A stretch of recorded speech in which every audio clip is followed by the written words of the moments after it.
Hello everyone, welcome back to Light and Truth. I'm your host, Eddie Mackenzie, and with me I have a man of God, Pastor David Ondijo. Karibu, Pastor. Thank you so much. Thank you for having me. Yes. What is a protest? So I would define it in two different ways. So a protest is a public act of objection or disapproval, often organized to express dissent against a political issue or policy.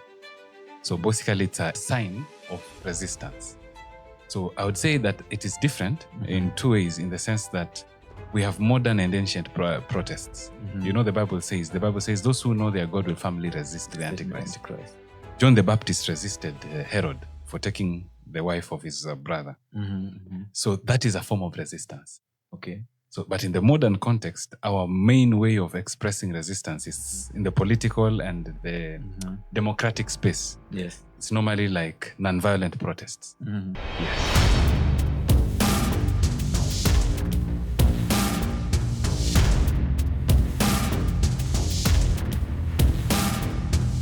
Yes. So why do people engage in this protest? It is a way of bringing attention to an issue.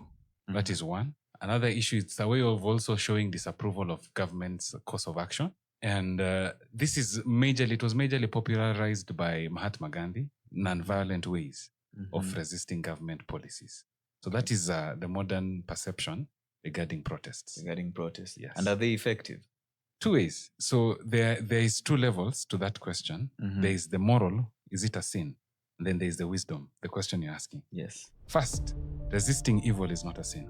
Okay. It's very necessary. Very necessary. But the how you do it is what matters. Now, effectiveness is something totally different. Every believer must realize, especially young believers, I think it is necessary for them to realize we are living in an age of disinformation. Okay. Some of the causes of the things they commit to are actually being funded by people who are not Christians.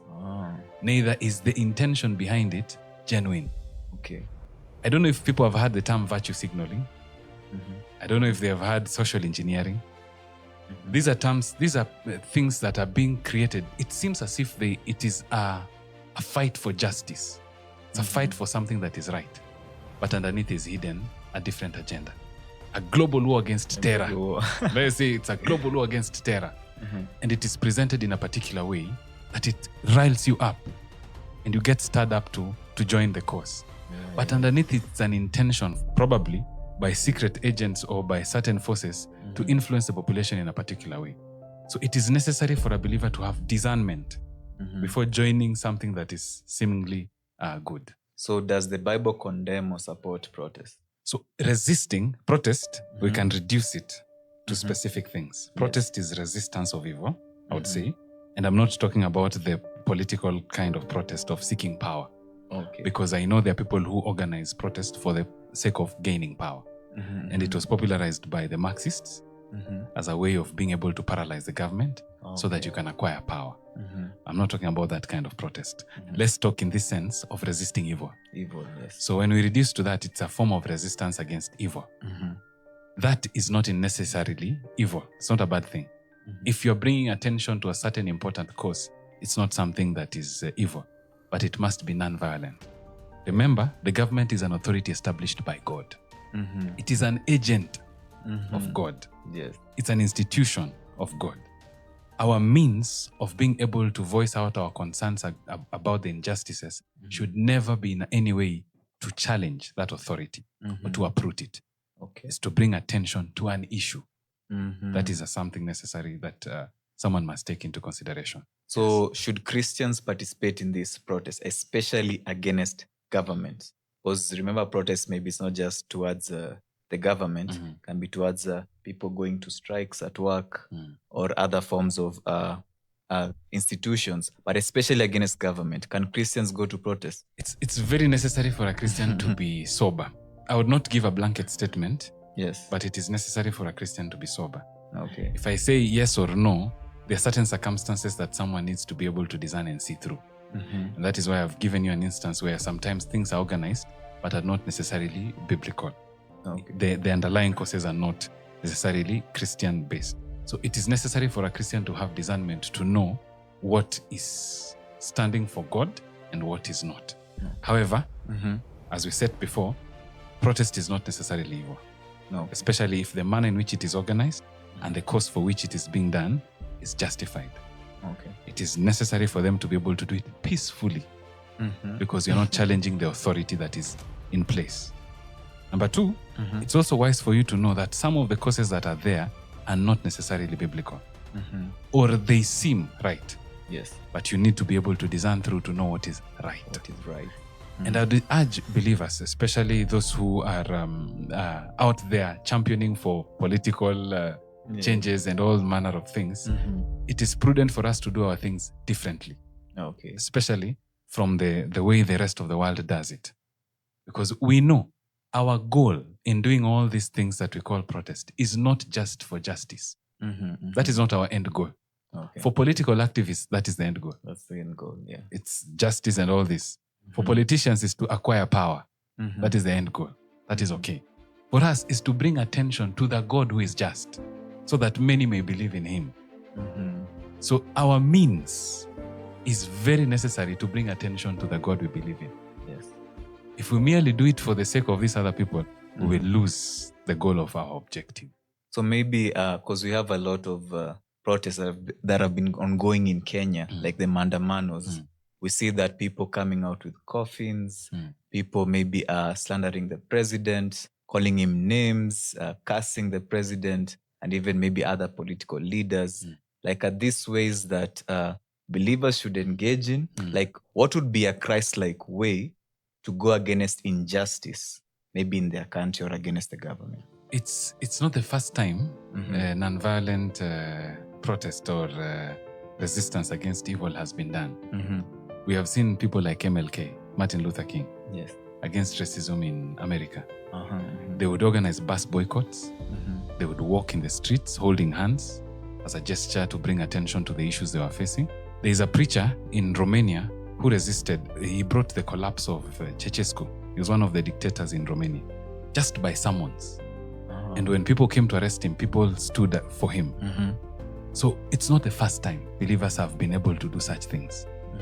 The only thing that we need to realize is our means must be able to draw attention to the God we serve. Anything insulting, slandering, anything that is self-serving, it is not for us to engage in. And it is necessary for us to make that stand very clear. But the other opposite is shying away from being able to challenge evil because there is corruption around the entire thing. Yes.